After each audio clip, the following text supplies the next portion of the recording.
欢迎来到巴巴娱乐呀频道，请订阅频道，所以大家不要错过当天最热门的新闻。我们今天的时事通讯包括以下内容：程毅主演武侠新剧《赴山海》，能否引领复兴潮？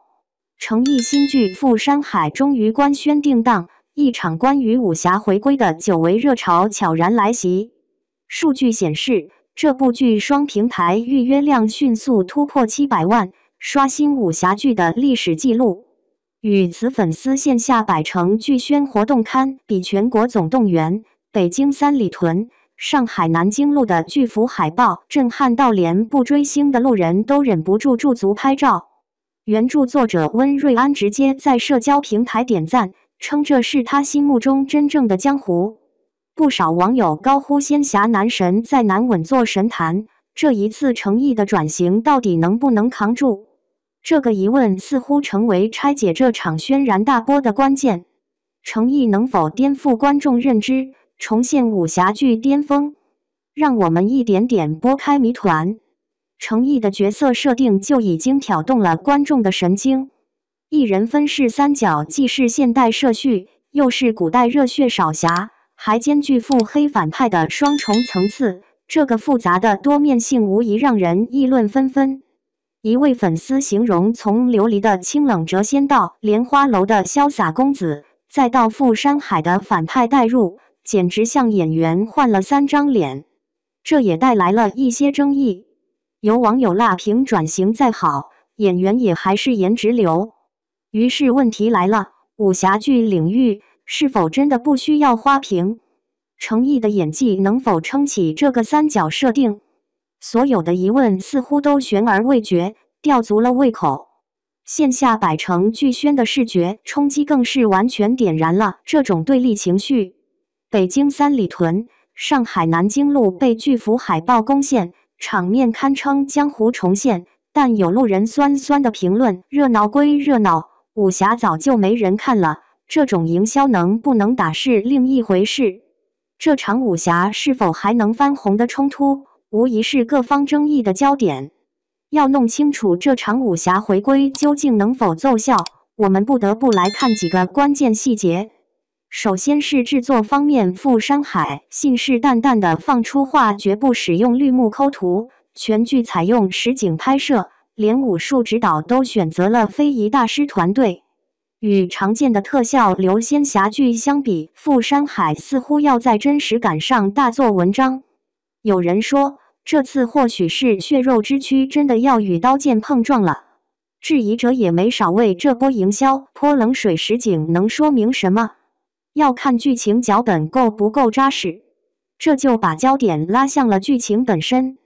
从目前透露的内容来，赴山海主打穿书设定，观众不仅能探索平行世界的江湖，还能参与云制片人的互动，共同推演剧情走向。这种全民参与的模式一经官宣就引发了热议，网友们开始挥舞键盘编故事。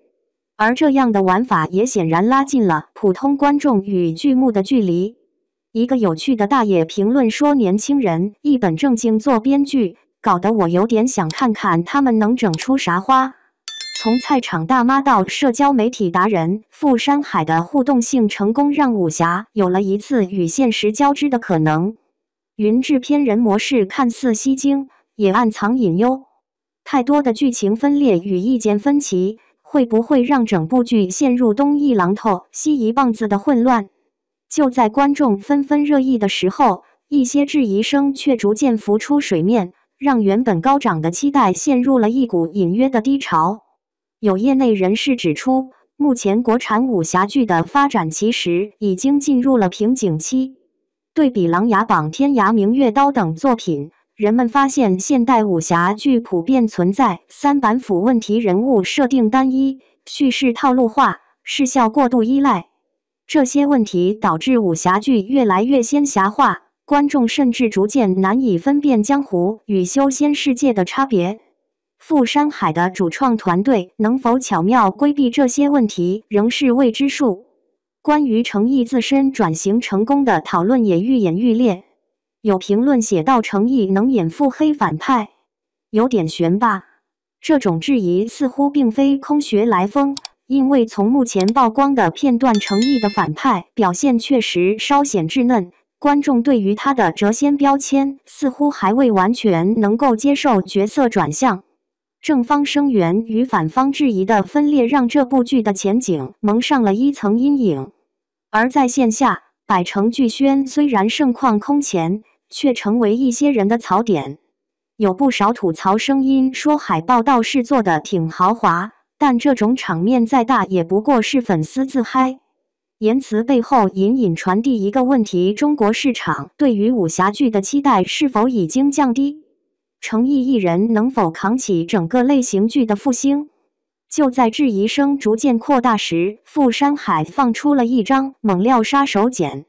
官方发布了实景拍摄的幕后纪录片，其中一个镜头中，程毅在岩壁之间飞檐走壁，两侧是悬崖峭壁，却丝毫没有替身。